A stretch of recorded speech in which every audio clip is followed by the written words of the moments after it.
விருச்சிக ராசினியர்கள் கொஞ்சம் கவனமாக தான் இருக்கணும். ஏன்னா இதில் வந்து இப்போ 4ல் இருக்குது சனி. அது கொஞ்சம் சுமார் தான். அர்த்தாஷ்டம சனின்னு சொல்லுவோம். 5ஆம் இடத்துக்கு போகிறார். ஸோ நம்மளுடைய பூர்வ புண்ணிய பலம் அது 5 அப்படிங்கிறது. 4ஆம் இடத்துக்கு ராகு வருவார். உங்களுடைய நட்புகளிடையே ப்ராப்ளமோ இல்லை நண்பர்களால் பிரச்சனைகளோ வரலாம். எதனால் நான் சொல்கிறேன்னா, இப்போது குரு 7ல் இருக்கார், நல்லா இருக்குது.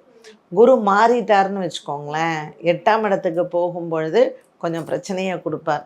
அதனால் நமக்கு பூர்வ புண்ணியத்தில் வந்து சனி வரும்பொழுது, ராகு 4ல் இருக்கும் பொழுது, கேத்து 10ல் இருப்பார். அதனால் வேலை விஷயங்கள் ஒன்றும் இந்த பேக் ஸ்டாப்னு சொல்லுவோம் பார்த்தீங்களா, கூட இருந்தே குழி பறிக்கிறதுன்னு. அதனால் புதுசாக நண்பர்கள், இல்லை அவனுக்கு நான் கடன் வாங்கி கொடுத்தேன், ஜாமீன் கையெழுத்தை போட்டேன், இந்த மாதிரி எல்லாம் கொஞ்சம் அவங்க கவனமா இருக்கணும் விருச்சிக ராசி நேயர்கள். இப்போது புதிய அறிமுகம் ஆச்சி ஹோட்டல் சாம்பார் மற்றும் ஆச்சி இடிச்ச சாம்பார் 50 கிராம் ரூபாய் 20 மட்டுமே.